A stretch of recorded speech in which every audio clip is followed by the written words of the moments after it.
But man, when I started doing this Effin YouTube channel, and I'm not trying to make this all about me, Zach Braxton, I guess. It's perfectly fine. But when I started it, it made me. I don't know. It put a place for a bunch of my useless film knowledge that I've been accumulating for. I don't think it's completely useless. Like I have fun with it, but it's like I don't know. There's not a lot of people around these areas that know. Around Hot Springs and stuff. Yeah. Arkansas in general. Yeah. I get it. It's most of it's more in like Conway and stuff because that's pretty much the only like area for where you can go to a film school. That's where I went. But Little Rock too, somewhat. So, yeah, pretty much. But Hot Springs, no. There's just a bunch of old people that live here. Yeah, it's a lot of old people. A lot of old people. But that's the thing. My first choice. Well, it wasn't my first choice. I had like 3 choices. One was University of the Ozarks. Mm-hmm. I was gonna go there, but they give you massive scholarships, but it's only because it's super expensive to go over there. So, like, scholarships don't really do anything. They're like... Yeah. And I was like, nah, I think Freddie ended up going there. UCA, which is what I really want to do, because, the film stuff. Mm-hmm. And then, and Conway is where all the movie people are, which is annoying, because... I still haven't been to Conway, except for like maybe some football games we've had to play a couple times. Oh yeah, you should definitely go out there. I mean, it's kind of similar to Hot Springs, cause like just it's not as like big in scope like Little Rock is, but you're closer to Little Rock and you're closer to all those other places. So yeah, you should go there sometime. I definitely will be at some point. I ended up going to Southern Arkansas University, which was fine, but it was. Have you? I've never been there. No. Good. Oh, whoa, you said good. I said that. I didn't mean it like that. But not good. It just. First of all, there's not a movie theater in Magnolia. Yeah. So that was painful. Yeah. So all through my college career, if the only way I could see like, and that's how I basically would only see the Oscar movies for every year. Or for the summer, whatever Marvel movie there was. I'm a Marvel. I'm gonna say I'm a Marvel slut.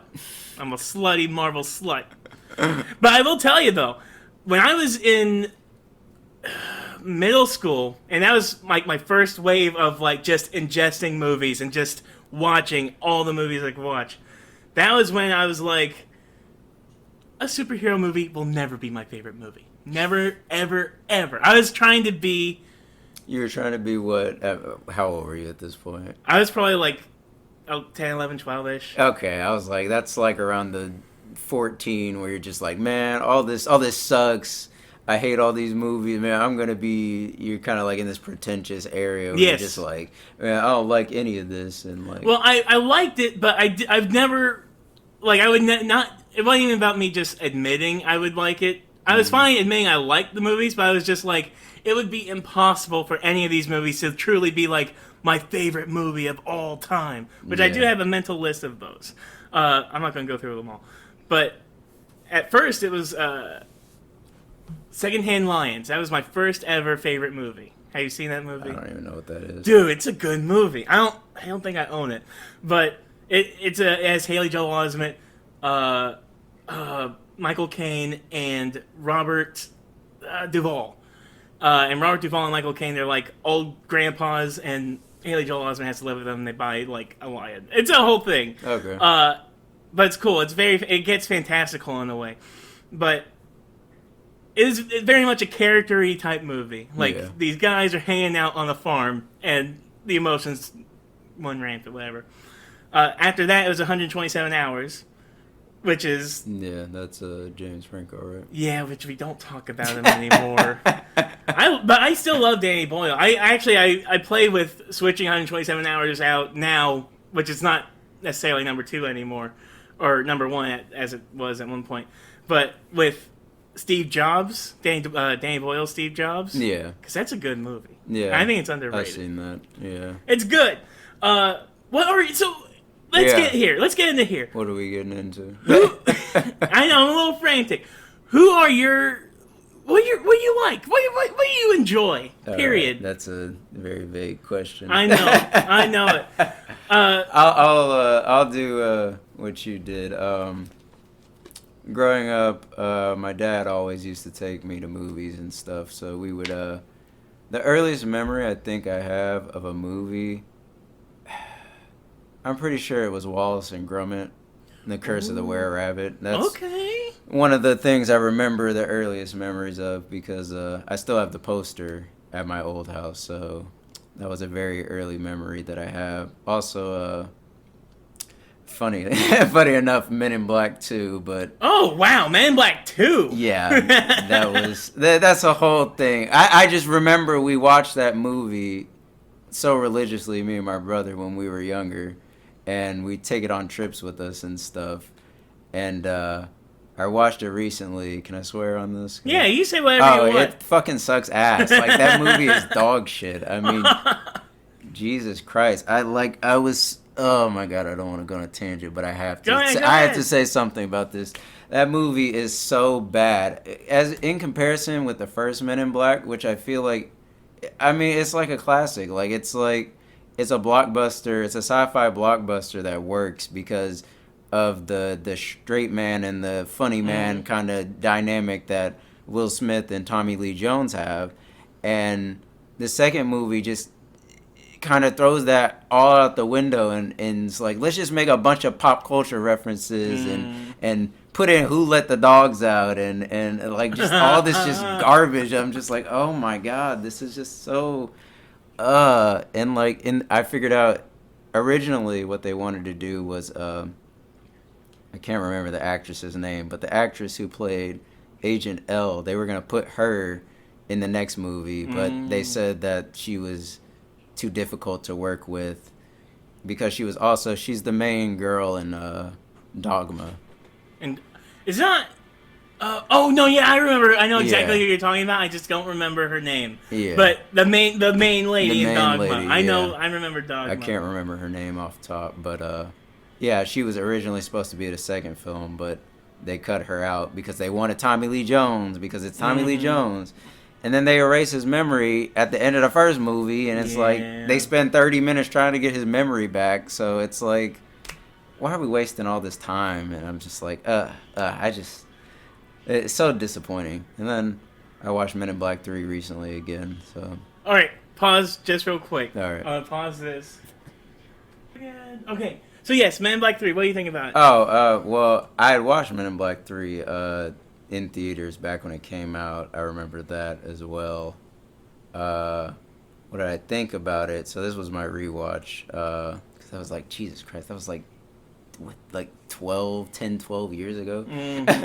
So I was like 13, but I rewatched it and it was okay, you know. I like Men in Black 3. I wouldn't I wouldn't be upset if someone said they liked it or it was like one of their favorites, honestly. It's got a lot of good stuff in it. I just think the over-reliance on CGI kind of stuck out, especially in the second movie. Like, the second movie, it was, in comparison to the first movie, like, it was so much worse. Like, there's just, like, this whole scene at the beginning of the second movie where Will Smith is in this tunnel on this, like, worm creature, and, like, the effects are so bad. I mean, just... Dang, I remember, like, the Burger King toys of that, like, of Will Smith, like a little Will Smith on a little worm or something. Yeah. Or, I don't know if it's Burger King, but something, like McDonald's or something. Man, we used to love Men in Black, the first one. Mm-hmm. And they had little, I remember they had a reference to it in Space Jam, the first Space Jam. Oh, yeah. And that, like, I don't... Was that a reference to Men in Black, or was that a reference to Pulp Fiction? Oh, I don't know. Because they played the Pulp Fiction music. Well, I didn't get it when I was a kid, man. I just saw two people in suits with sunglasses or whatever. Because I'm pretty sure they have guns, because it's Elmer Fudd and Yosemite Sam. Yeah, they do got guns. Yeah, so... Oh, well, whatever, at the time. And plus, it was the 90s. They both came out around the same time. But yeah, I like that... maybe if Men in Black 3 was somehow Men in Black 2, because like it's a similar-ish type story with the whole like. Well, at least in this, it's like Agent K is a little bit more in his prime with Josh Brolin as him. Which really, that's all I did. All I did was basically was like, how can we get Will Smith and Josh Brolin and Tommy Lee Jones? But Tommy Lee Jones is too old. He's not even in the movie. Yeah, exactly. So I'm like, well, what if we just get Josh Brolin and he can pretend to be because it basically, other than the fact that he might be a little bit younger than he, I don't even know, but like he's younger. Yeah. It's just to recapture that dynamic. Yeah. And then all the stuff they throw in at the very, very end, where it's like they do something with like his Jay's dad and something like that. His father dies, and then Tommy Lee Jones wipes his memory, and that's kind of like. This is a you didn't have to tack that on. Exactly. Like why are we doing this? Just so it can feel a little more personal. It's like you knew this whole time. It's like that doesn't make it. It kind of makes sense because it makes a little bit sense because in the first film, Kay is so adamant about getting Jay to be the Men in Black, so it kind of makes sense. But at the same time, it's like we didn't need that. Yeah, that's why. So okay, Sorry to change this subject. No, it's all good. I went on a Men in Black. No, I like it though. So Angle. All right, I'm moving on with that. I'm off of Marvel. I will say, have you seen this? You haven't even seen the Snyder Cut, have you? No. Well, before we get into that, I just wanted to mention the thing about Deadpool and Wolverine that I'm looking forward to because of its success. I want there to be more R-rated superhero movies. Yes, I think they're going to do that. I think because I've been waiting on this Spawn movie that Todd McFarlane's been talking about for like the last 10 years. I've never put any stake into that movie. Even when, like, literally... It's happening. They got a script. Like, the dude that wrote... They got a page. The dude that wrote Joker 2 and some other people. I thought, you're not making me sold on this. I think they could... Like you said, they've been talking about it for 1,000. I remember when like Leonardo DiCaprio was supposed to be Spawn, or Jamie Foxx supposed to be Spawn. Who even knows? I don't even know why Leonardo DiCaprio was even considered. Dude, I don't know. I think he's just trying to get. Maybe he was hanging out with him a couple times. He's like, maybe if I could get him to say yes, I could get this movie going. That makes sense. I was like, you're gonna turn this black man into a white man? Literally. But also, like, even though that would suck, the Spawn's family is based off of Tom McFarlane's family, technically, like his, like the wife and the daughter. So, I wouldn't have loved it. At least it's not like 100% egregious, it's like 89% egregious or something like that. I want that, and I hope. They say there's supposed to be an Invincible movie, so that would be dope as well. Do they need to do that anymore, though? I mean, the animation fan in me says they don't really need to, but the general audience, I think, is still kind of unaware of what Invincible is, so I think it would greatly benefit it if it did come out. Yeah. And I think it would be pretty fucking cool, so. It would be cool. I just don't know how they could do it, because what I love about the show is how much they are able to let some things breathe at least a little bit, and it being animated, you can do things faster also. So it's like, I don't know, how would, like, I'm just trying to think of, like, what would they have to cut out just to do just a movie? Because I know what you mean. Yeah. There's a lot in the comic and stuff, yeah. Because they're not going to be patient enough to be like, we're not going to talk about Omni-Man ever until, like, the third movie or something. No, I feel like they could do it. I feel like, because I love Invincible, but there is a lot of stuff you can cut and consolidate and put into a movie, so I think it could work. So, yeah. Man. Something else I thought R-rated. There's supposed to be another Kick-Ass. I don't know how I feel about that. It's complicated with those movies. It's complicated, yeah. Because Matthew Vaughn, he's doing a trilogy of movies that will culminate into a Kick-Ass movie. Okay. It doesn't make sense. It doesn't make sense. It's not going to make sense yet. I don't even know. Like, he said the first one's called School Fight. I don't know. The second one, he didn't even have an official name for it, but it sounded like some sort of spy type-ish movie, which he needs to stop doing spy stuff. And then the third one, it's supposed to be Kick-Ass 3. Mm-hmm. And I don't know if that means Kick-Ass 3, like, to the movies we already have, or if it's just going to be Kick-Ass 3 because it's the third movie in this new trilogy, or what. And in the comics, they did make him... Kick-Ass into a woman. Kick-Ass. Okay. But I don't know. Like I said, I don't know. I mean, I would sort of be looking forward to that, but I just want there to be, like, at least, like, more independent, smaller stuff that could be R-rated and stuff. This probably isn't going to be R-rated, but there's this book called Seconds. It's by Brian Lee O'Malley, Scott Pilgrim, and that's supposed to be getting made. I'm not sure. I'm sure it'll probably be PG-13 or whatever, but just kind of fast-tracking getting stuff that I want to see made. Did you watch the Scott Pilgrim show? Yeah, I did watch it last year. Dude. Me and my brother, we were watching it and we didn't know. I'm gonna spoil it. F it. I have a video about it. I mean, that's fine. But, like, we thought, because the trailers were just showing the movie stuff.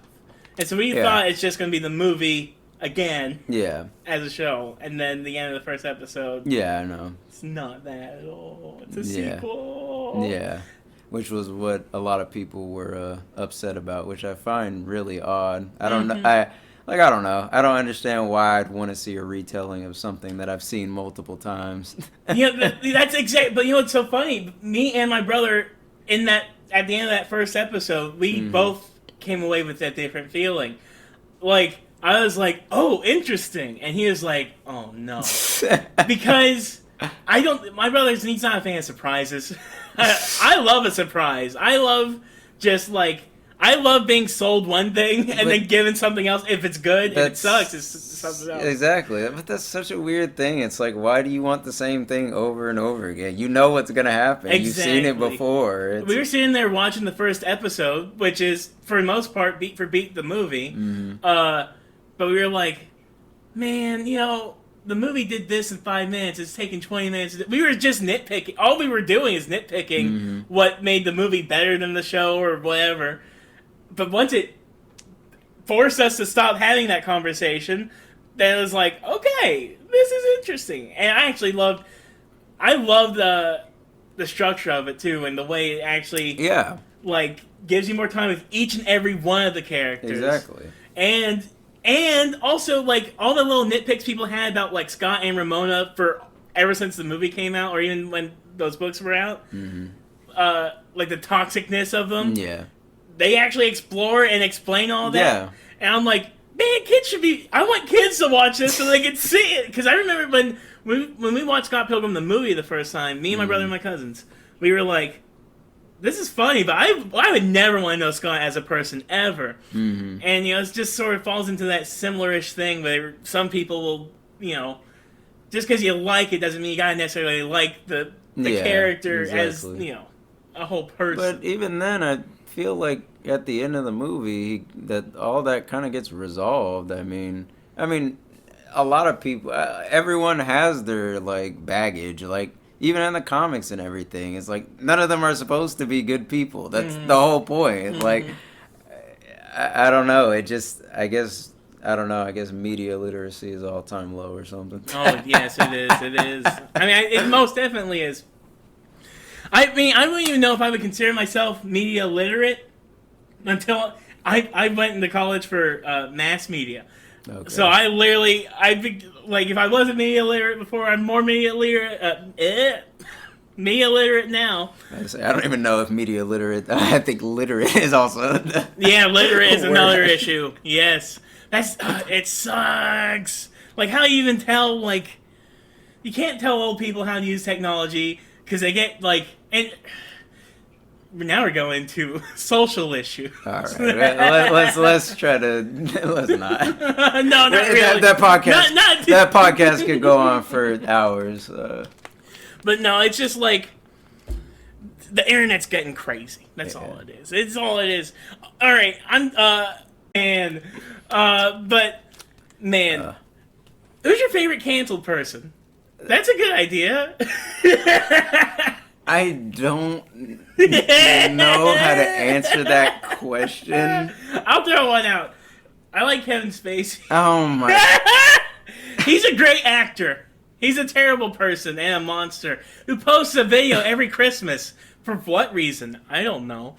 But especially when he's a villain, I'm not gonna lie, it adds a little extra. Now it adds a little extra to it. I can't. But here's one thing: I don't like Mel Gibson. I don't feel like I can give Mel Gibson a view for some reason. Okay. Well, I mean, I don't care about either of those people, so. All right, fair enough. Fair enough. I'm not going to. I'm good. You're good. You're good. I'm good on that. You don't have to do it. You don't have to do it. You like Donald Glover? He's not canceled. Yeah, I like Donald Glover. I mean, that depends on who you ask. Yeah. Oh, really? Why do some people not like Donald Glover? Huh? I mean, there's a lot of reasons people don't like Donald Glover. I mean, I don't know. There's a lot of stuff that in his earlier work and like in his music and the camp era and stuff, he was there's a lot of stuff that he said and a lot of things that's very questionable and people aren't a fan of. I'm not a fan of that earlier work anyways. And I don't think anybody... I remember when he first started rapping, people weren't crazy about... Yeah, he's gotten so much more better. Man. But I love Donald Glover. I mean, yeah, he's a... Why are you asking me that? Because I look like him because... Oh, no! I genuinely like Donald Glover. I can't tell you how many, like... I'd be a millionaire if I got told how many times I look like Donald Glover. Yeah, I wasn't gonna say anything. I brought Donald Glover because you want me to get you out of hot water. And yeah, maybe I was influenced by your looks, but that doesn't matter. I also like Donald Glover a lot. I do like Donald Glover. He's one of my biggest inspirations. I love Atlanta. One of my favorite shows of all time. Did you listen to? I don't know if you listened to my podcast with Miss LaFollette, or I don't know. Miss LaFollette, I'll say. Yeah. Yeah. And I was trying to sell her on Atlanta. I love how you've watched all of it? Yeah, I've seen the entire series. Sure. I didn't want to spoil something. No, you're not spoiling anything. But like, I love it when I'm watching something and I could feel it actively trying to poke me. Mm-hmm. I just love and the mixed episode is one of my favorite. It's probably my favorite episode of Atlanta because I felt so seen in a way. Which episode? The mix. It's a black and white episode, and this kid. Oh, you're talking about the. Damn, what's the name of that episode? Oh, it's on the tip of my tongue. Is it? I can't remember. I don't know. I know what episode you're talking about. But yeah, he basically has to prove his blackness to get a scholarship to college. Yeah. It was just because I loved it because... I think it's called Black Wigga, White Wigga. So, yes! That's exactly what it is. Man. Well, I got to get this sip here. I love that episode because, first of all, it's not a lot of movies or TV shows in general that deal with mixedness. Yeah. So on that level, I was like, ooh, interesting. But also, I love what they play with the idea of... basically code switching, especially that, but being mixed in code switching. Like, how he has, basically rich white friends that are going to a rich white college or whatever. Yeah. And then, when he can't do that, anything else would be like, oh, now he's down in the dumps and the end, he's a loser. But actually, he just pivots and basically takes advantage of his blackness in other ways. I don't know. It's an interesting idea. And I'm not saying I think it's interesting. I don't know. I'm not saying it's right. Yeah, no. But you see it with other people. You see it in, some people acting inauthentically to benefit off those, what you would call it? I don't know. Stereotypes, I guess. Yeah, exactly. And just any time Donald Glover deals with any of that sort of stuff, I'm like, this is both dangerous, but in the best ways possible. Exactly. Yeah, that episode is very Hitchcock-esque, and just like you said, the usage of black and white to illustrate that kind of idea of two-ness is a very interesting choice. I did like that episode. My problem is, that season is so, it's so all over the place Yeah. in terms of consistency in like the episodes, because it'll go from one episode to where we're with the gang with Al and Ern and Darius. Darius, okay. Keith Stanfield. Yeah. And we're with them, and then next episode it'll be like I don't know, it'll be like that one episode, Trini to the Bone or whatever. Yeah. And like I'm kind of like, okay, this is a like left turn. Like, I don't know. I think the fourth season was way stronger though. I think my favorite episode though what would be my favorite episode? God, that is a tough question. Yeah, there's. I do. This isn't my favorite episode, but I do like the Soldier Boy killer. That episode is funny as fuck. Oh yes! Yeah. Oh my god, that one was nuts, and that was also when they were trying to buy the shoes and they had to kiss. Yeah. Dude, that was insane. That was like literally setting up the dominoes. And Al had that video. It said, "Crank that Jimmy Neutron." It had only like 4 views or something, and it's still. Man. Oh my god, that episode was so funny. Oh, and then the dude. Oh my god, because there's like a guy that he wants to be a rapper, but he's working inside the mall. And he's telling his girlfriend, he's like, "I'm gonna be a rapper. I just gotta find the right person," because it's like this thing with like, I don't know. I guess people would go up to Jay-Z and they would rap to him, thinking that they would get some kind of record deal. So when he goes up to Al and he starts rapping when the Soldier Boy killer is on the loose, oh, what does he say? It's so fucking funny, bro. I just can't. That scene is so funny. He's just like, "Move, get out of my way." Yeah, he just pushes him through a window. Like, man, all those.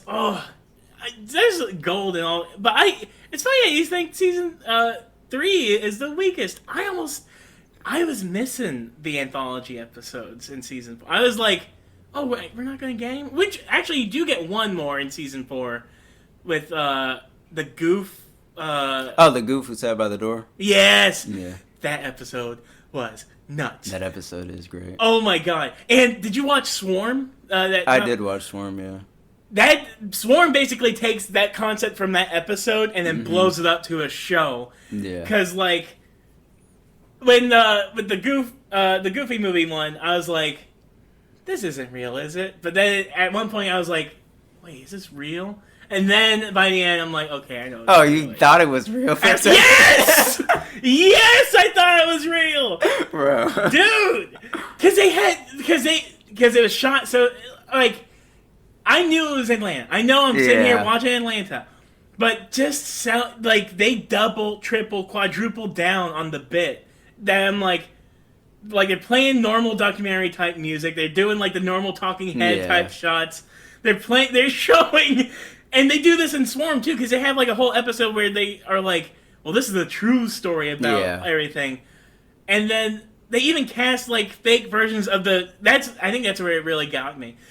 By casting the fake versions of the real people, but saying they are real. Like when they had these real pictures of this guy just standing on the table in the Disney office, I'm like, I don't know, is this real? Yeah, no, I have too much animation knowledge, so I know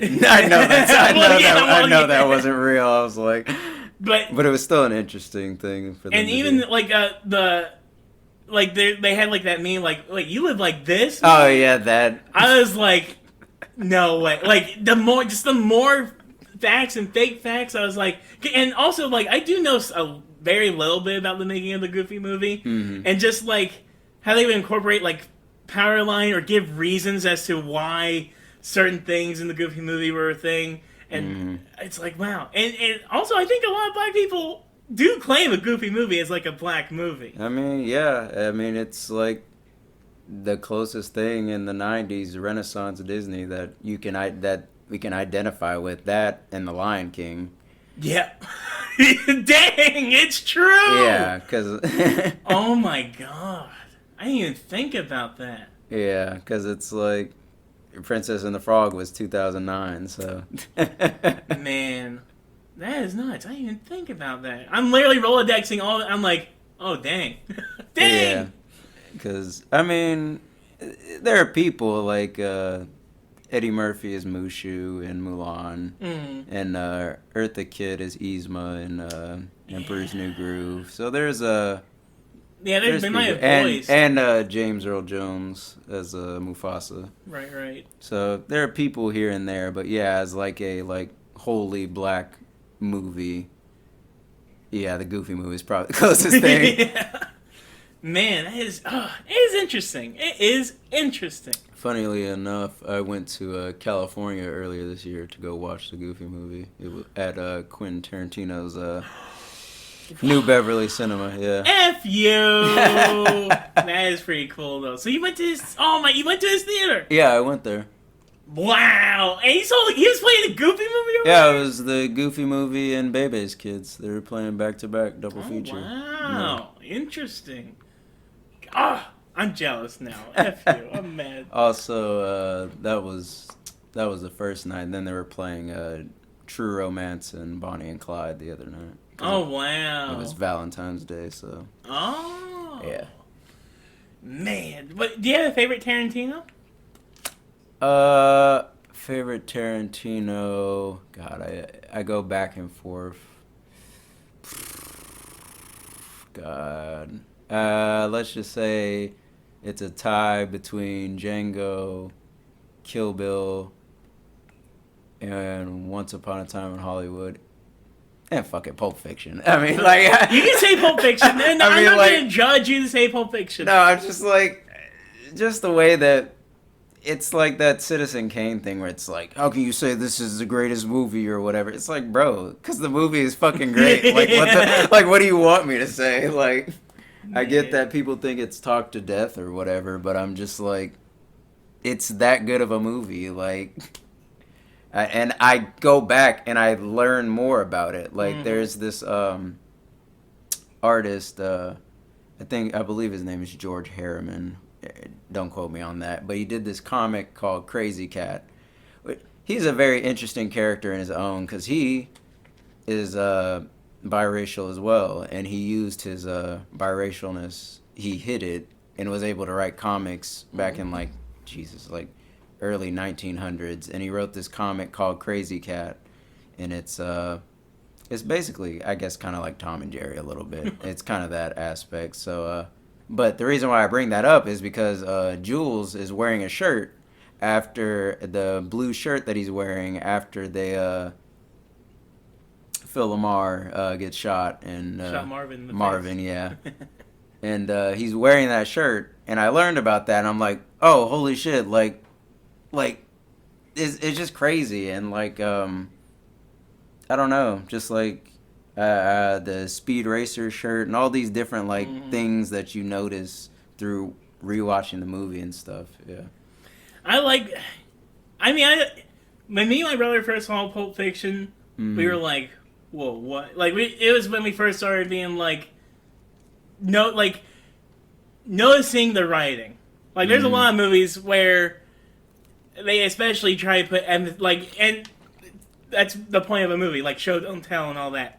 And not just with Tarantino, but like Kevin Smith and oh my god, I love that you bring that up. Yeah, and also Kevin Smith's influence was Richard Linklater, which I just did. I literally just posted a video about him, where they're putting more emphasis on the dialogue and what the characters are just talking about. And guess who's influenced all those people? Who? Spike Lee. Yeah. All right.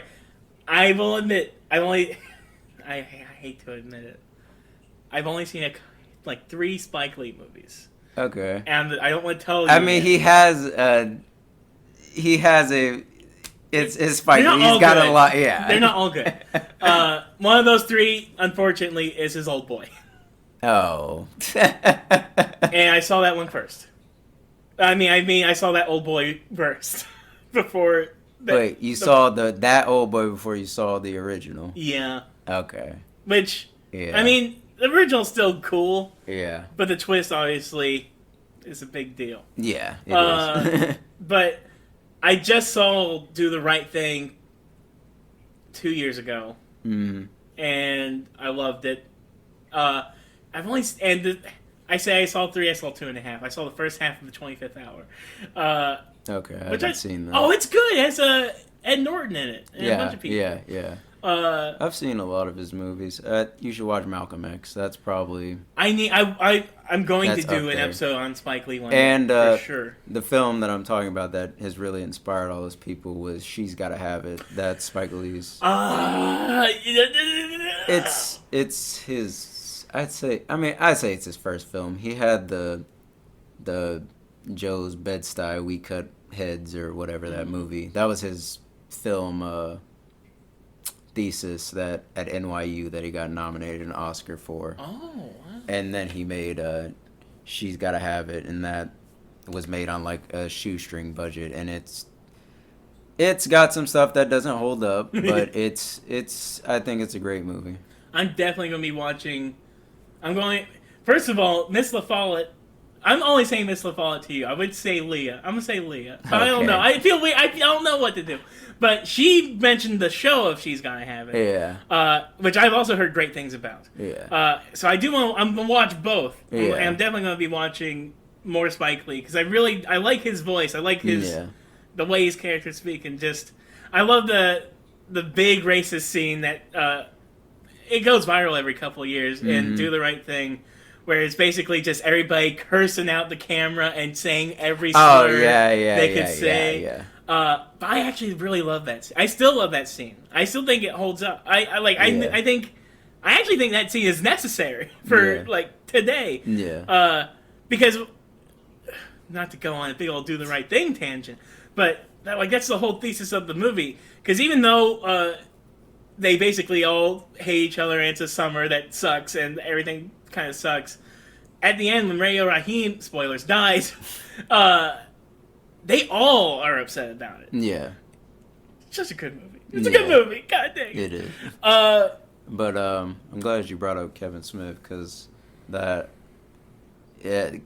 think that movie, like you said, Pulp Fiction, because Pulp Fiction was also that movie for me, but that movie for me was Clerks. I think that movie...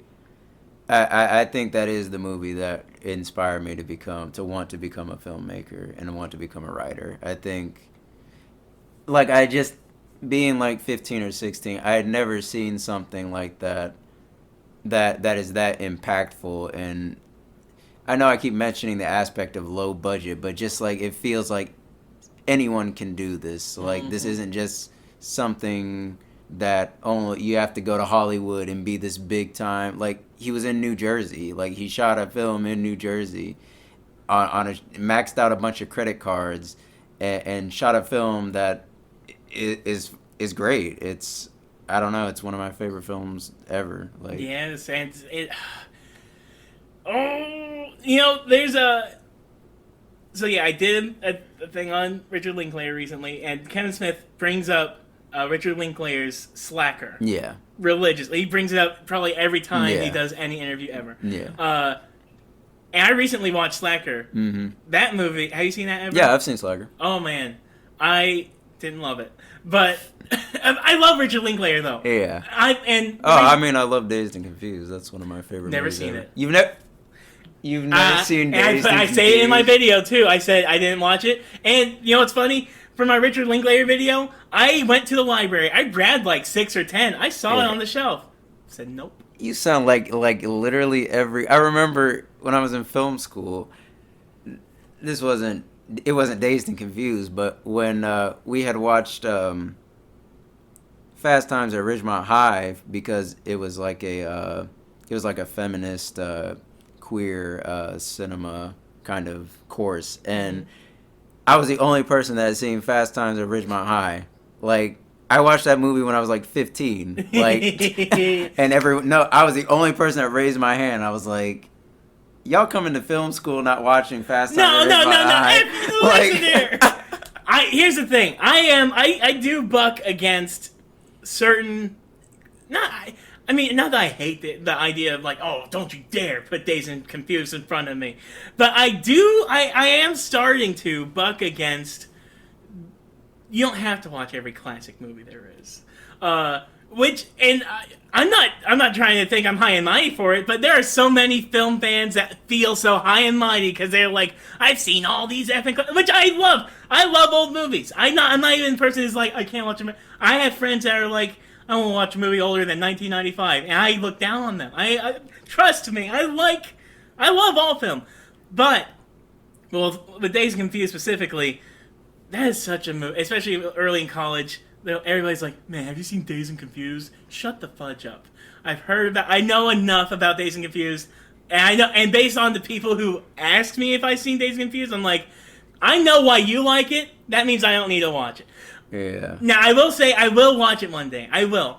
I did specifically not watch it for my video to make people mad. That's out of spite. Okay. Yes, it was out of spite. That's one of Tarantino's favorite movies as well. Out of spite? Is that a movie? No. Dazed and Confused. Okay. I mean, I don't know. Man, but thinking, but other than that, what was the whole point? Oh, yeah. And what I love about Richard Linklater and his whole point of view of how he got into the filmmaking stuff is like, he's like, I'm not going to leave Texas. I'm just going to make my movie here in Texas. Yeah. And a lot of his movies actually they deal a lot with Texas. Not all of them, but a lot of them do. And it just makes me think, this guy is a guy who's like, I don't want to move anywhere too far to make my movie. Yeah. He does do it on occasion, and I just love how vast and different his movies are. I don't know why I'm going on that whole tangent. But I disagree with you on that, watching older movies. I got a burp. Hold on. Go ahead. Excuse me. You're good. I'll cut it out. Listen, I'll cut it out. I disagree with you on that whole watching older movies. I think it's important, just as reading older books is very important as well. I think just because it's how we got to where we are today. I mean, without, the 90s is influenced by the 70s and, so on and so forth. I don't want to go on a tangent about No, go ahead. the 80s, but... Oh. I see, I know, I kind of got an idea. But, Yeah. We can trace a lot of stuff back to these older movies, and I don't know, I think it's important to watch that and see the history and the gradual increase in cinema. Now, do I expect everyone to go watch, Charlie Chaplin or Buster Keaton or something? When I was a kid, I watched a lot of Charlie Chaplin. Listen, I do have weird past tunnels. What was that? I was like a time tunnel. I don't know, but I do have weird pockets of. I watch old movies. Yeah. But I do think, especially even if you just watched every movie for this year, you're gonna get 1,000 references to a bunch of the old movies that eventually you could have not seen a certain old movie ever, but then if you sat down and watched it, you'd be like, I've seen the whole thing. Mm-hmm. Just because of what you've absorbed through osmosis. And I still haven't seen any Godfather. Okay. No, you know what's funny? I'm going to do a Francis Ford Coppola episode. Yeah. Well, he's canceled right now, so. Kinda, yeah. But I'm still going to do it, probably in prep for Megalopolis. Yeah, Megalopolis. But I didn't quit, but I had gotten 4 movies from the library. The Conversation, Apocalypse Now, Dracula, I think, and one other one. And I watched Apocalypse Now and then I stopped. I didn't love it. But that's just me. But Okay. I'm not going to get into that. I'm going to rewatch it. I watched the extended version first. Mm-hmm. Have you seen Heart of Darkness? It's a documentary. I know of it, and I do want to watch that too. Yeah, you should watch that. I will. But you know what the 2 Francis Ford Coppola movies were before I saw even just Apocalypse Now? Let me see. Only 2. 2. Is one of them? I don't know. Is one of them Rudy? No, he did Rudy. Did he do Rudy? I don't know. I think I'm thinking of a different film. Okay, never mind. I'm pretty sure he did. I could be wrong on that. I don't know. Tell me. All right, The Outsiders, Yeah, that's a school classic, and Jack. Jack, that was the movie, not Rudy. Yeah, Jack. That's what I meant. Which is not a good movie. Yeah. But those were the only two Francis Ford Coppola movies I saw for the longest time until this year. But the reason I want to get to this though is the point is like you were talking about earlier, like anybody can make a movie. That idea it's been perforated more into society. Like we are getting movies from a variety of different sources that are, from like down the street even or something. From like you get more movies from black filmmakers, more gay filmmakers, more everybody now than ever. And my one little argument against some of the older movies, it's a lot of white people in them. Yeah, which is fine. Like I'm not. There's and you probably know a little bit about this, like the male gaze whole thing. Yeah. And the argument of, like, I know Steven Soderbergh directed Magic Mike, but even if a woman directed Magic Mike and trying to make it look like, I'm going to be a woman, I'm going to make it look as, like, sexy to a woman, that's still considered male gaze because the whole concept of looking at anything sexy was started by men. So the only way you could subvert it is by, referencing what's already existed. Yeah. What was my whole point again in that? Well, I don't know, just the idea of, so there are a lot of white people. That's right. Oh, yes. So it's like, I feel like we're still, we get a lot of it. Like, we're inundated with a whole bunch of it already.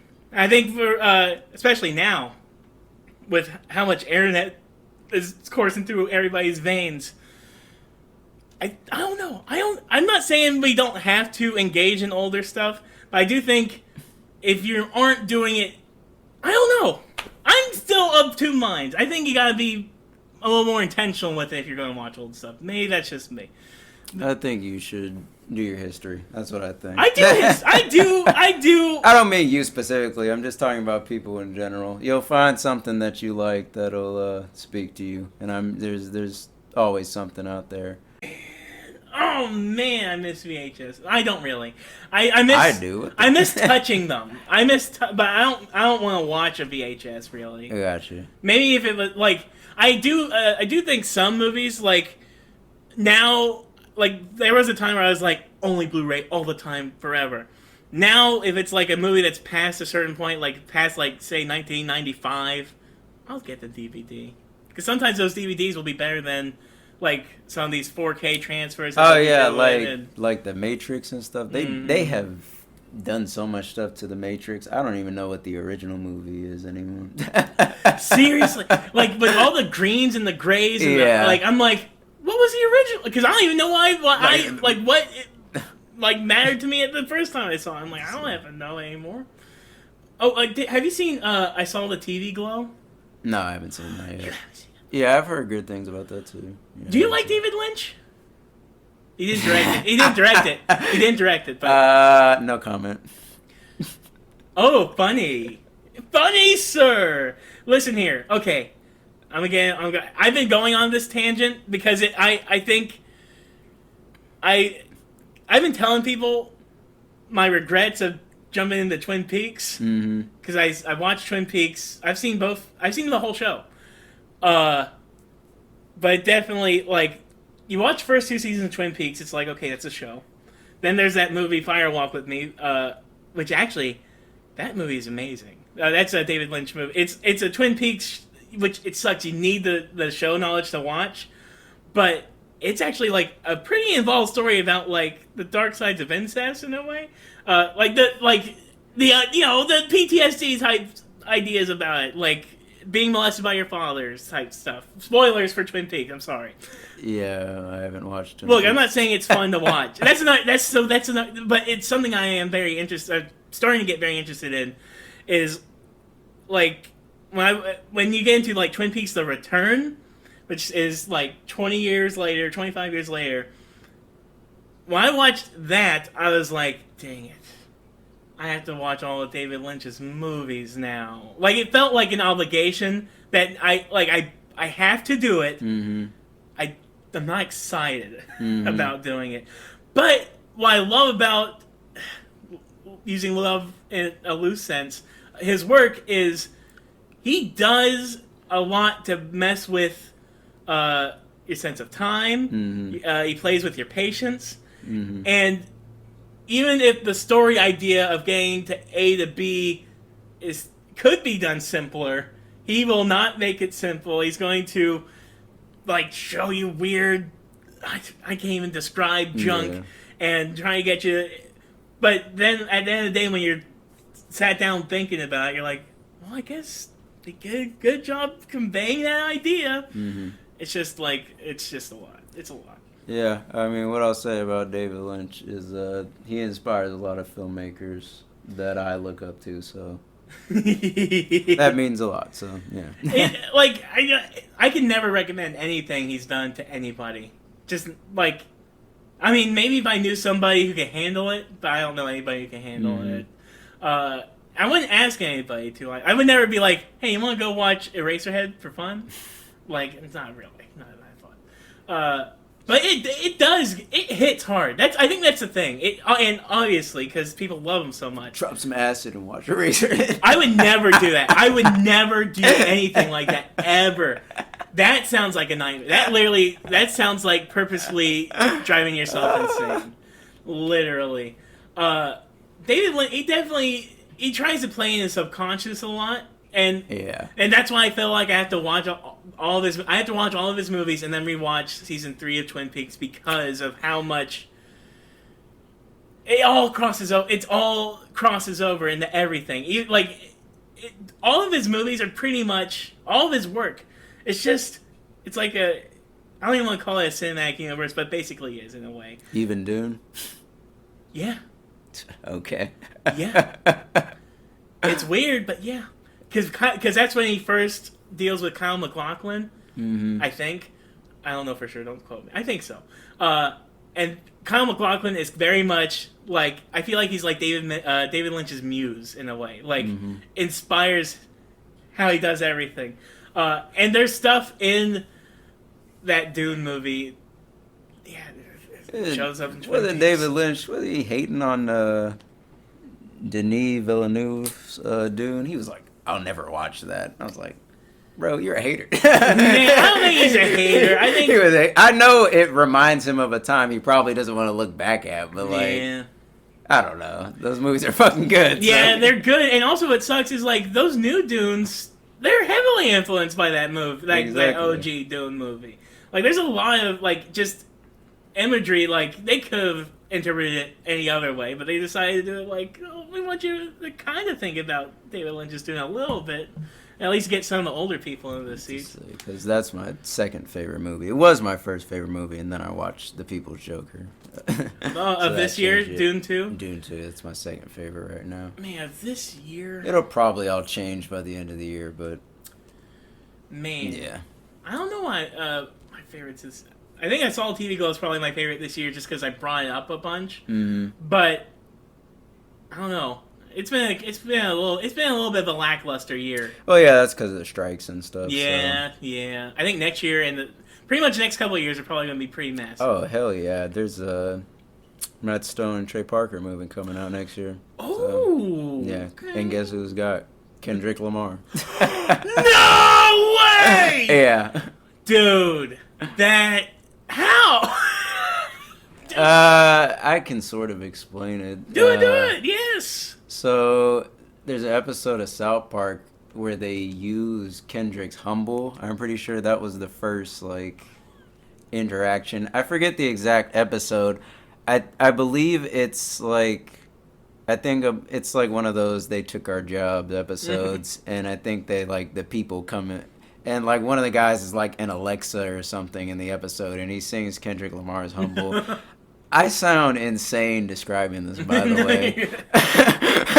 Like the fact that I know all this stuff, but yeah. So that was like the first thing that where they kind of crossed over, and then later on they used the deep fake for one of Kendrick's videos, the Heart Part 5, because Matt and Trey had like a deep fake. They were gonna do a deep fake movie, Yeah. and then it never worked out. So They did that. Oh, that Donald Trump thing. Yeah. Yeah. Yeah, so they had that whole thing, but that didn't work out, and kind of glad it didn't. But yeah, so then that and Kendrick's like venture out of TDE, his label, and doing PG Lang, they kind of just crossed over a little bit. So I think that's pretty much how it got to the point where it is now.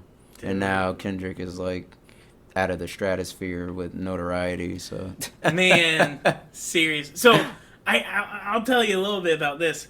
I do not listen to rap music, really. Yeah. Last November, and I was like, I guess I don't listen to enough contemporary good music.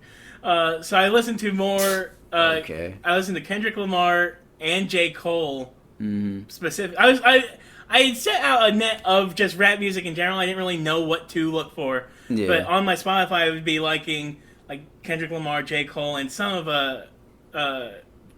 Travis Scott. Yeah.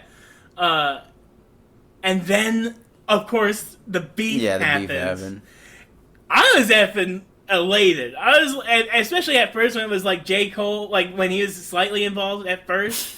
I was like that sorry, pitiful attempt at being involved. Yeah, but I was like, "Whoa, this is crazy!" I felt like I had just got in at the right time, and then of course, everything exploded with Drake and Kendrick. It was like, wow, just wow. And Kendrick Lamar, literally, he's made this summer livable. Yeah. Like everything, man. Yeah, dude. But what the hell was I gonna say? Yeah, it really is crazy. I do wish I could have enjoyed it more. I was working a lot, and I was up for all of it. So I saw when Drake dropped Family Matters, and then Kendrick dropped Meet the Grams in like an hour or two. I was there for that because I was at work. I work a night job, so I literally saw that, and that is like you have to be there moment to kind of experience it. Literally, I would get off work. I'd be cooking dinner, whatever, and then see like a new song drop or whatever, be like, oh yeah. my god. And when Not Like Us dropped, like, because I was slow to like, because I wasn't following the beef the second it started. Yeah. But it was pretty early, like, because technically it was only like a week, no. I mean, it was like like a month kind of. There's 2 week gaps from everyone, and it was yeah, so I'd say it's April and like the beginning of May. But like literally, like by the time right after Drake did the AI ones, AI voice Taylor ones. made for Kendrick, we need you. Yeah. It's basically right after that is when I started getting notifications on my YouTube anytime a new song would drop from either or. And that's when it was literally like, what? Like, I would be like, I gotta stop what I'm doing and watch this now. Or listen to this now. I haven't done like that for music, anything in a very, very long time. Yeah. Man. I mean, I could recommend you some hip hop artists. Definitely, yes. I mean, definitely. Yeah. I mean, I guess I'll shout some people out. I don't know. Yes. JPEG Mafia just released a new album called "I Lay My Life Down for You." It's probably one of my favorite albums of this year so far. That and that and Brat by Charlie XCX. But there's also Joey Valance and Bray. They No Hands. That's like a Beastie Boys kind. They're kind of like Beastie Boys inspired. I'm going to go see JPEG Mafia and Joey Valance and Bray later this year, so that should be fun. I've already seen JPEG Mafia. I saw him last year with Danny Brown, who's another artist.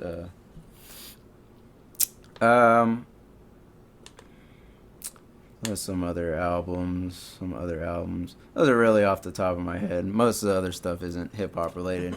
Donald Glover, obviously. Bando Stone, his new album, which is supposed to have a movie, and I want to know where my movie's at. Oh yeah. Well, all right. So it's not a whole movie. No. There is some misinformation going on. Oh, okay. Go ahead. Because he said it's a whole movie, but then on Hot Ones he said it was a short film, and then so there's something exists. That's all I know.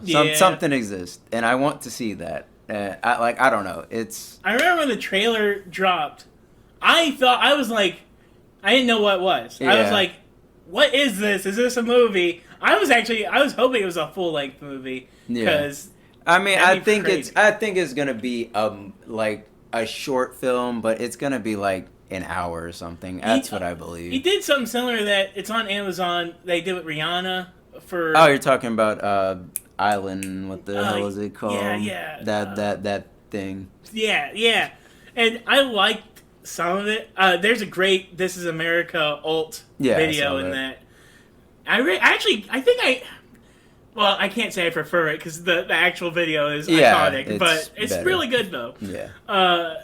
Man, I wish Donald Glover actually got to do. And he might still.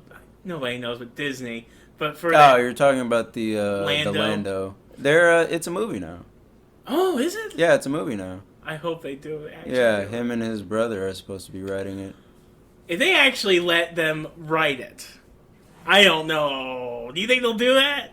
I don't know. That's what has been said. That's what his brother said. He said it's a movie now, so that'd be cool. I think Stephen Glover is underrated. Yeah, because he's there all the time. Yeah, and I love seeing the episodes of Atlanta where it'll say the episodes that are specifically directed by Donald Glover will sometimes be written and only say Stephen Glover. Sometimes it'll be Stephen Glover and Donald Glover, but then there are episodes that'll be just Stephen Glover.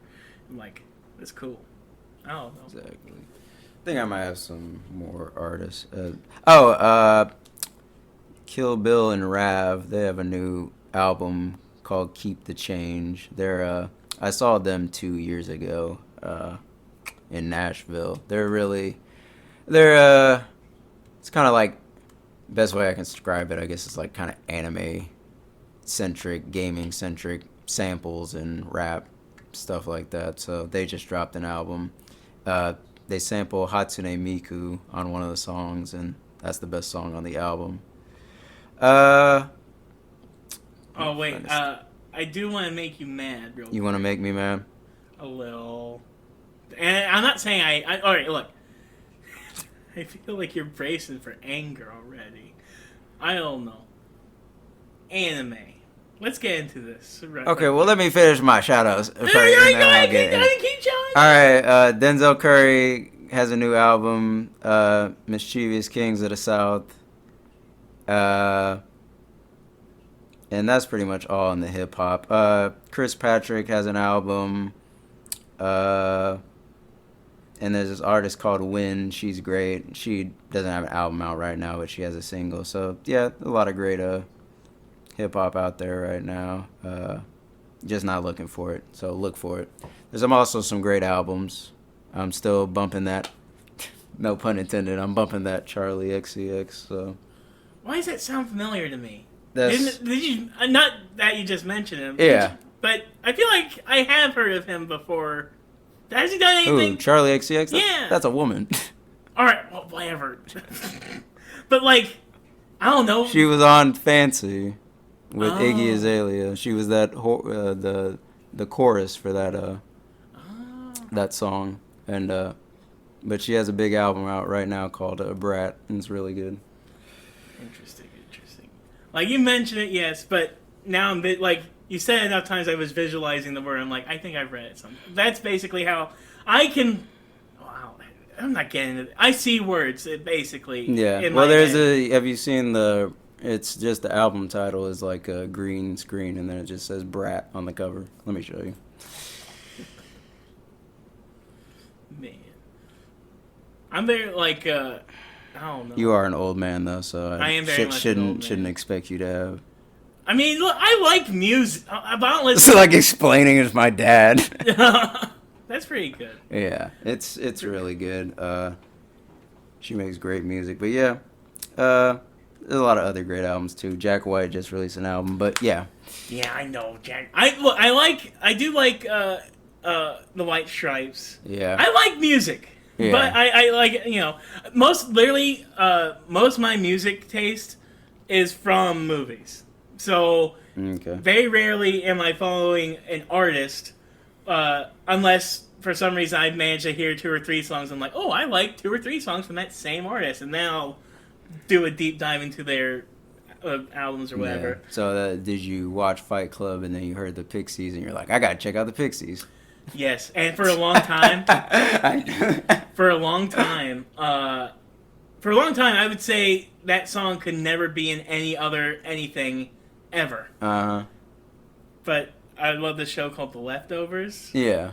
And they use it probably better than Fight Club. Actually, no, they use it better than Fight Club, period. Yeah. I will say that. Have you ever seen The Leftovers? No, I haven't seen it. It's a great show. Yeah, that's all I've say. heard good things. Yeah. It's the best show ever.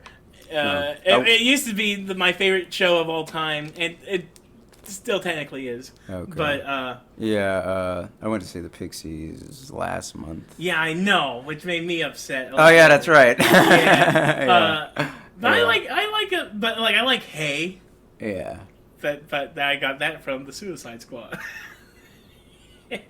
That's literally how my brain works. I mean, my brain works like that as well. I mean, I've done that as well. But I basically just make giant webs of media in my head. I don't know. I do my history, and my father's a big music buff, so I get a lot of that from him as well. So, Man. and my brother as well. So, all that. But you said anime. Let's talk about anime. Okay, so here's the thing.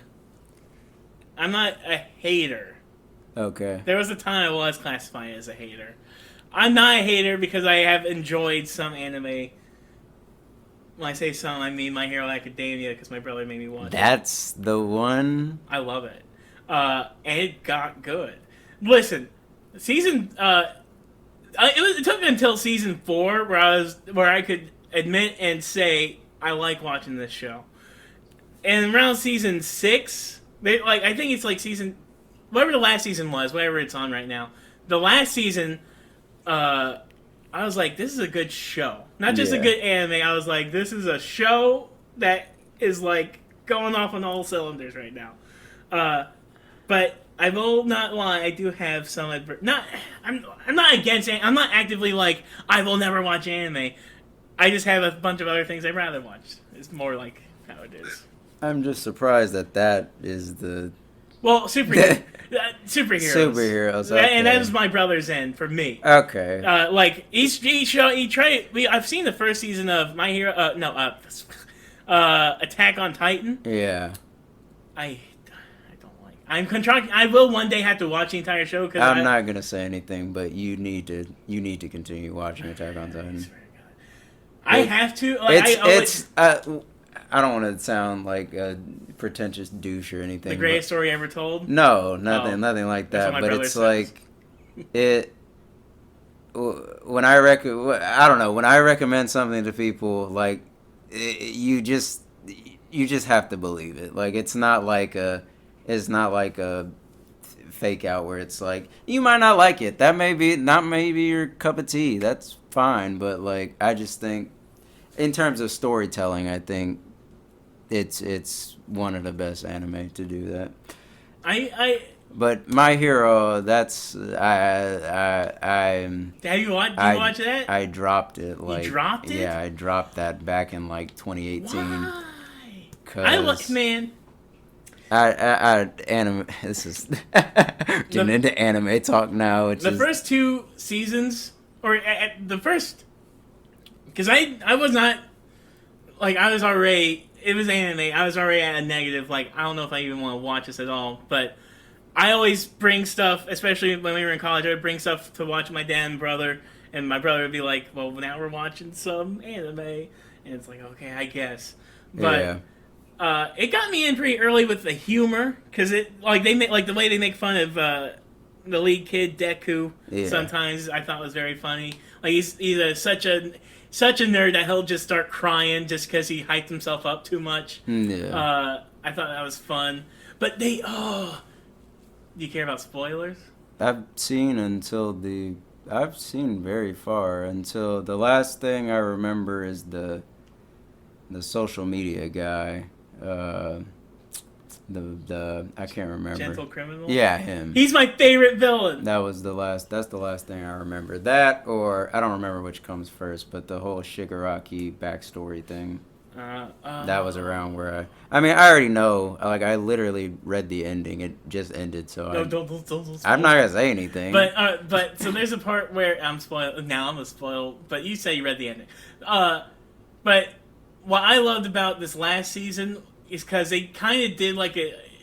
I'm sure they do this in anime more often, but I hadn't seen it. I hadn't stuck to an anime show long enough to see something like this. But like, there was like an actual parallel. Like in the first episode or two of the show, there's moments where Deku's like crying at the feet of All Might, like, "You're just the coolest hero."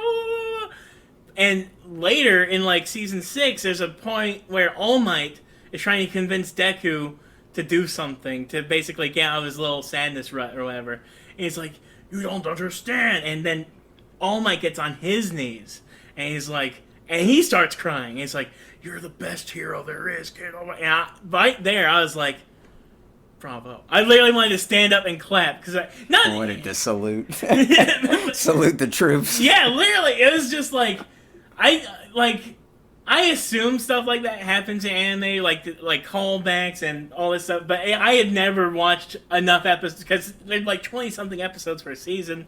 It's a lot. That's another thing. Anime's intimidating. Well, that's the thing. See, now I sound like a douche again. You're watching Shonen. Shonen has like 500 episodes or something. That's not... And most of the time, now that's not a thing anymore, but most of the time back in the day, it was filler. Like, and they did that so it wouldn't catch up with the manga, so they wouldn't have anything to make, so they had to make up stuff. That was the whole point of filler. So that's what One Piece is, pretty much.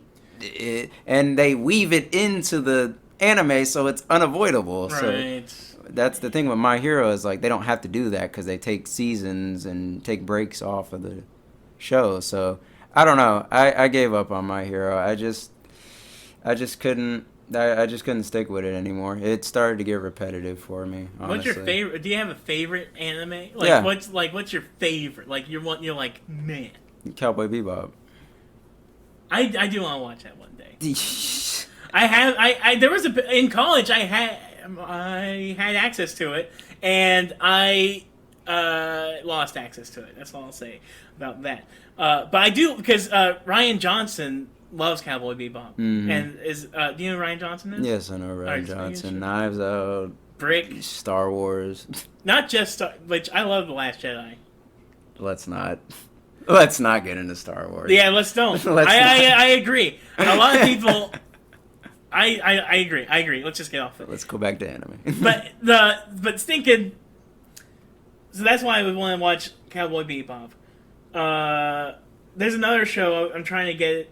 I thought it would be very hilarious of me, as someone who doesn't watch anime, if I jumped into a very inaccessible one and then tried to review it. So I was thinking of watching all of Neon Genesis Evangelion. Yeah. And watching me, with my current knowledge. Yeah. Jump in from episode 1, watch to the end, and then review it. Yeah. Well, I mean, also, Cowboy Bebop has a movie, so if you it doesn't really take place any specific time. It really you can jump into it. So if you watch the movie, and you can watch the show, whichever. So, yeah. Yeah, Evangelion's one of my favorite anime, too. So, I mean, I don't know if it's a beginner anime, but I don't care. I know it's not I don't care about any of that. You can watch whatever you want to watch whenever. I don't judge. Especially lately, I've been trying to, because I have watched a bunch of just movies for a long time, and I'm there's two paths I could take it. I could take a path of trying to watch everything with all the knowledge I already have, and then trying to be like, you know, just extract as much as I can from whatever movie or anything because of the knowledge I have. But what I've been doing lately is pretending I've never seen a movie ever in my life. Mm-hmm. But everything. And then after I've watched it once, it's almost like holding back. I mean, it's really how you're supposed to watch movies. Is to check all your thoughts and feelings at the door, then you come in and you just let it wash over you. Yeah. But I've been actively making that a choice of like, I don't know what movies are. Play. Okay. And then I watch it. And then when it's over, then I come back in with the analytical brain, and then I try to break it down. Yeah. You know, every step of the way or whatever. Well, I mean, you should watch some anime movies. There's tons of great anime movies. Satoshi Kon, who's inspired Christopher Nolan. I've seen Paprika. Yeah. Okay. You've seen Paprika. Yes. Okay. You should watch Perfect See, Blue. I have some. Okay. I have some. I know I don't bring them up all. I got some little nuggets of knowledge. Well, you should also watch Perfect Blue because Darren Aronofsky, who tries to pretend Black Swan isn't inspired by Perfect Blue. And obviously, The Matrix is inspired by Ghost in the Shell. Mm-hmm. Man, yeah. my brother's been getting into. He's huge into cyberpunk now lately. Yeah. And he flirted with trying to jump into Ghost in the Shell, but then was immediately intimidated by it's 1,000 things. Like there's the main show, and then a few other shows after that, and then some movies. I mean, all you really gotta watch is the first movie. You can watch the second movie. Second movie I've heard is good. My brother watched it. And then Standalone Complex. That's pretty much all you have to watch. Everything else is kind of at your own digression. I'm also a big fan of watch lists now. With when I was talking earlier about Twin Peaks, I wish I could have, because there's a big chunk in the second season of Twin Peaks that is irrelevant. You could literally just delete, and you will not have lost anything. I wish I had known that, so I could have just skipped it and moved on. And also, like, I'm not bringing up Star Wars to get into it, but you know, they had the Clone Wars show, and they've been putting out watch lists of that, like, you don't have to watch every episode. Or if you do watch every episode, here's the order to watch it in. I love those. I love that. Do you like horror movies?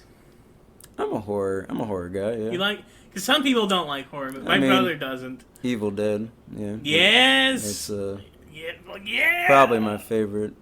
Evil Dead, yeah. Really? Evil Dead 2, I'd say, yeah. Oh my god. Oh, good.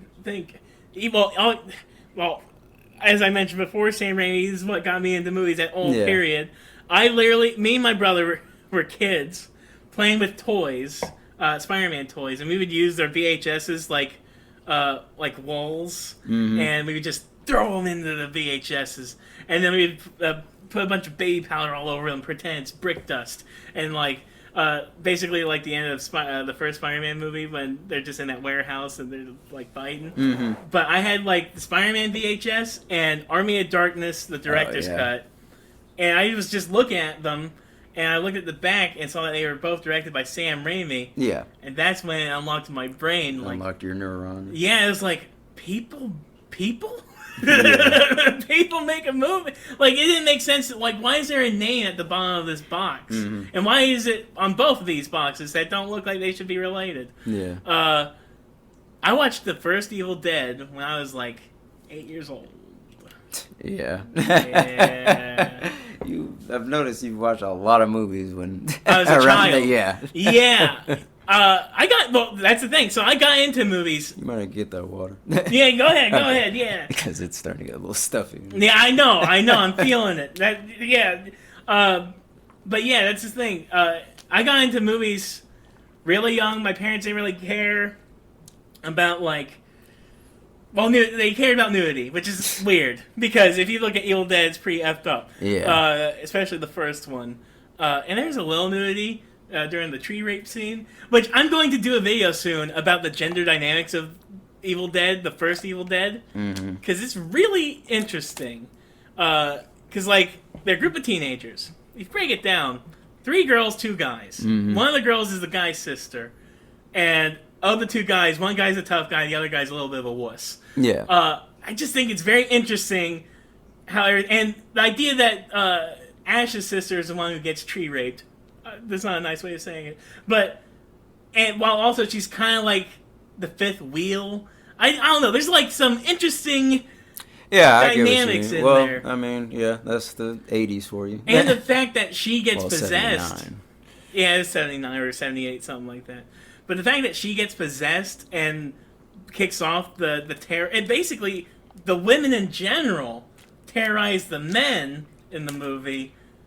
I don't know. There's some nuggets in there. I feel like there's a little treasure chest down there that I can When dig up. it comes to gender dynamics, the 80s is probably the worst thing imaginable. You remember Sleepaway Camp? I think it is, where it has the big reveal is like the killer's trans.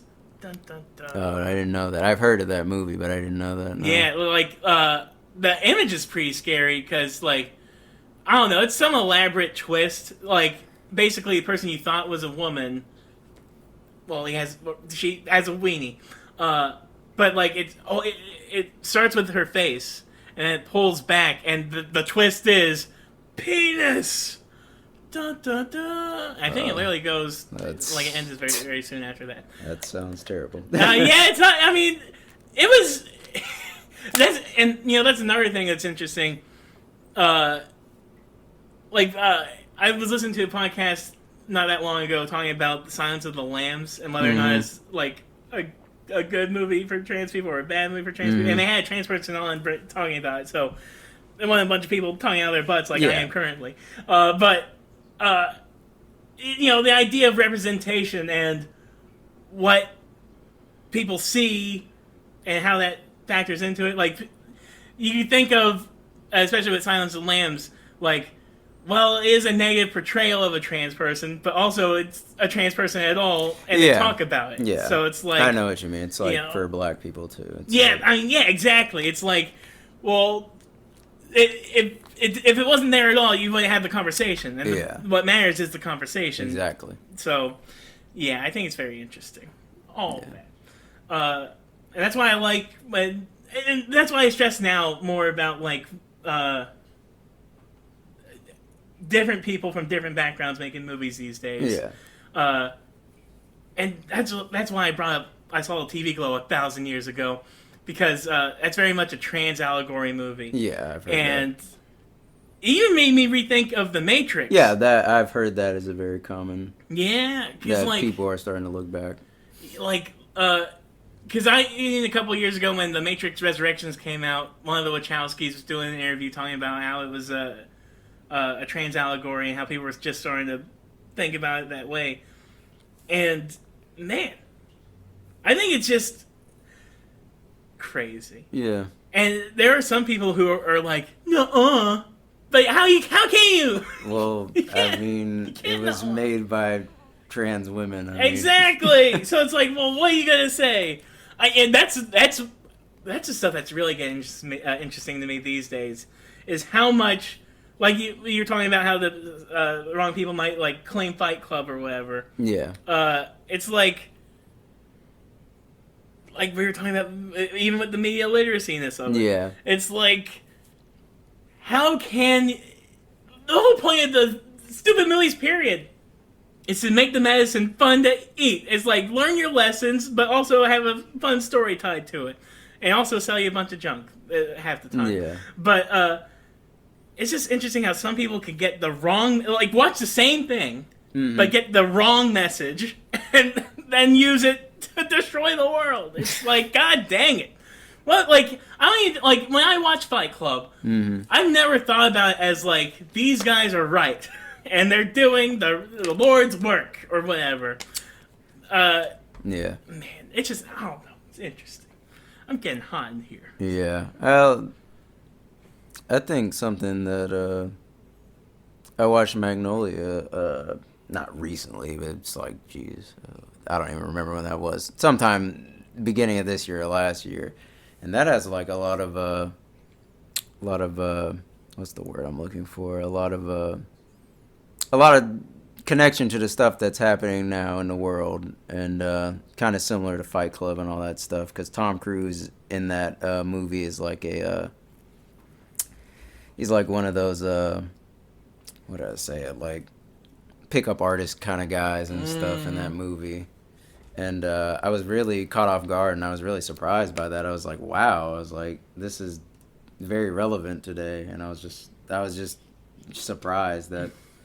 But I love Paul Thomas Anderson, so Man, I should only expect great from him. I've only seen. Let me think. What PTAs have I seen? Well, I've seen There Will Be Blood. Mm-hmm. I need to rewatch that. It's been a while, dude. It's so good. I mean, I also need to rewatch it, but I mean, obviously the milkshake scene. Everybody thought like, I drink your milkshake, but. Even I love the part when Paul Dano is slapping the fudge out of him. And he's like, I've abandoned my child, and all this stuff. Oh yeah, so good. What else did he do? I know he did more. Obviously, I never watched Punch Drunk Love, although I always wanted to. You should. It's great. I want to.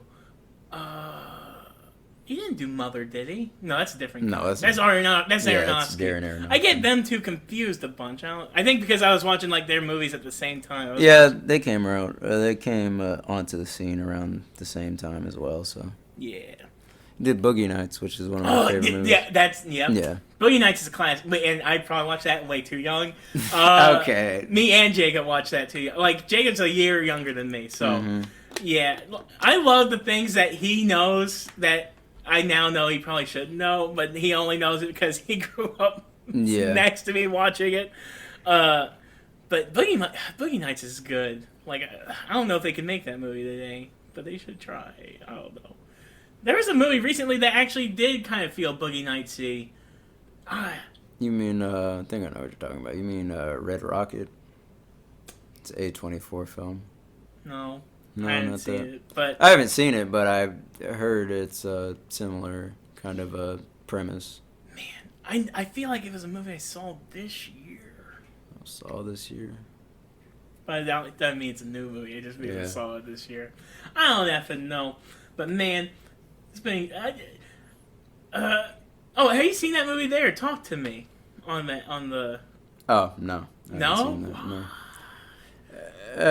No. It's good. It's a good movie. Okay. I'm a big fan of... This is something I've started to learn. It's A24, right? A24, Australian. Great. Yeah, it's those... Raka Raka. What? They're on YouTube. That's what, yeah. Okay, so like, what the hell is that? Well, that's the thing. I watched them on YouTube before this movie came out. Oh. Yeah, so like I watched them for literally years, and then the movie comes out. I was hyped. I was so hyped.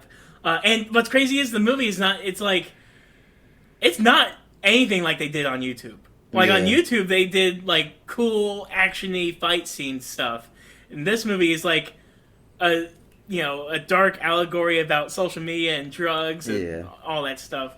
It's good. But something I've learned about myself lately is I am a big fan of Australian everything. I like Australian comedy. I like Australian filmmakers. A movie came out last year, Late Night with the Devil, directed by Australians. I've heard of that, yeah. Well, that movie, Talk to Me, is directed by Australians. What about Furiosa? I loved Furiosa. Loved George Miller. And in fact, Furiosa had moments I was like, there's some Evil Dead 2 feeling like moments in it. Because when she was putting her arm together, felt like Evil Dead 2 a little bit. And also they say boomstick, but I think that's just how Australians call their shots. But yeah, I listened to, and there's this great Australian YouTube movie guy called, his show's called The Last Video Store, and he brings on a lot of people, and they usually talk about some Australian movie every episode, but they just talk about movies in general. It's really good.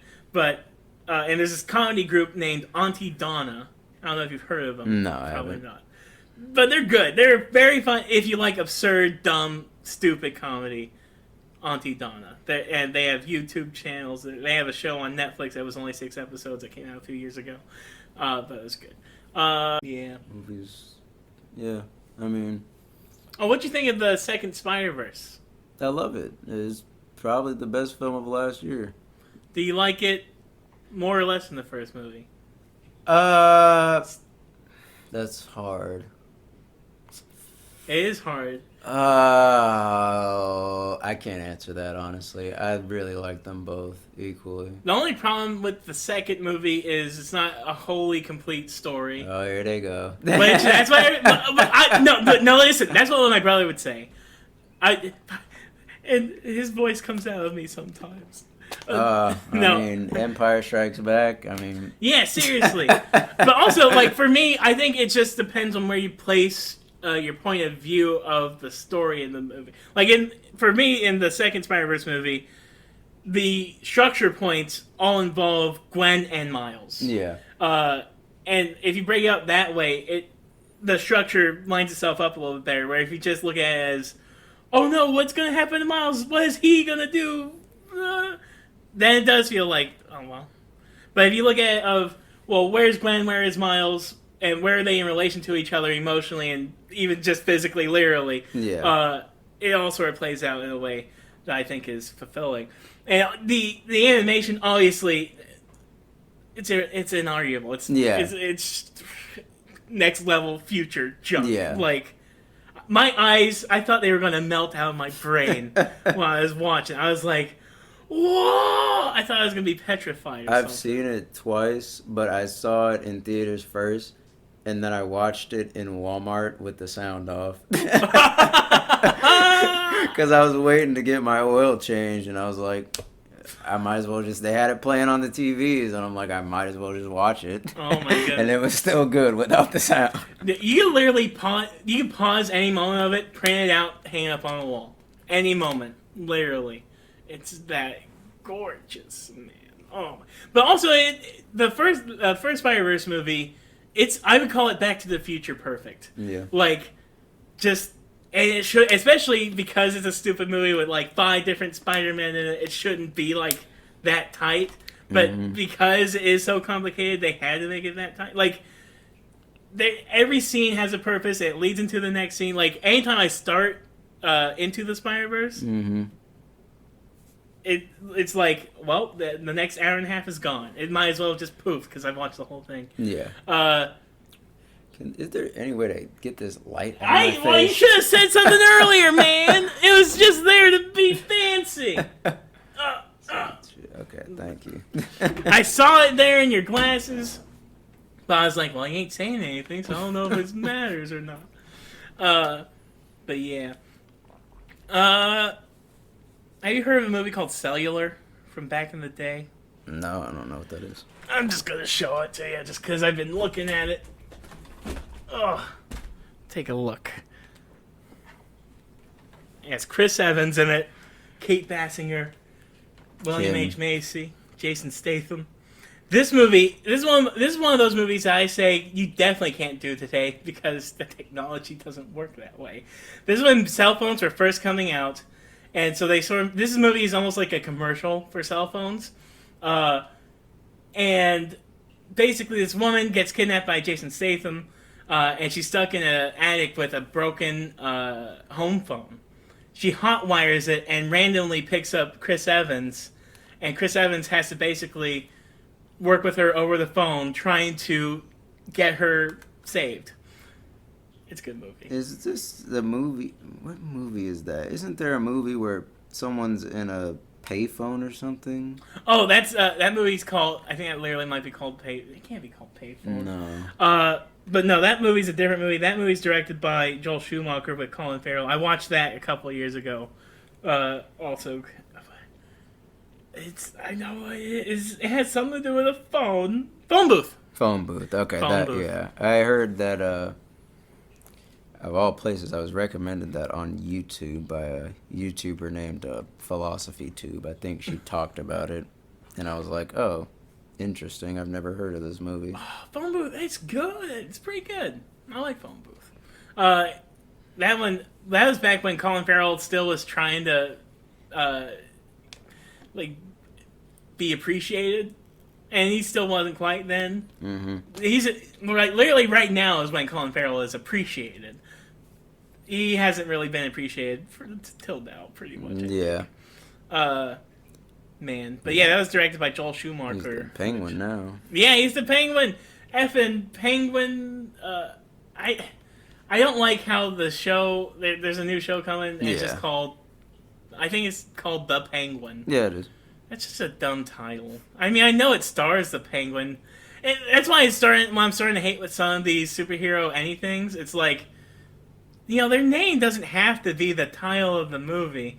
Like, I kind of like how they have those old movies, like those old Jack Ryan movies, where it's like, I don't know, is Hunt for Red October a Jack Ryan movie?